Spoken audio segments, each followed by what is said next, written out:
akhir tahun 2024 ini, pekerjaan perbaikan jalan kota terus dikebut pemerintah Kota Palembang guna mencapai target 90% jalan Kota Palembang dalam kondisi mantap. Hal ini diungkapkan oleh Kepala Dinas Pekerjaan Umum dan Penataan Ruang Kota Palembang, Ahmad Bestari.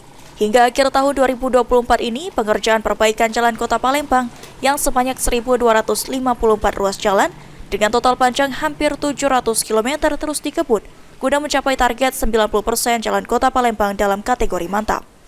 Salah satu ruas jalan yang menjadi fokus perbaikan yakni Jalan Poros Opi yang sebagian menjadi tanggung jawab pemerintah Kota Palembang.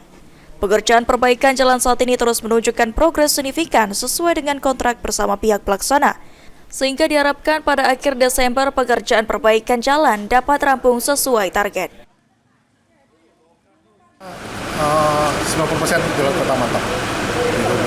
90% ya? Dari 1.250 ruas jalan dan panjang hampir 700 kilo. Usahakan di 90% mantap. Sampai akhir tahun ini selesai ya? Sandi Pratama, PAL TV.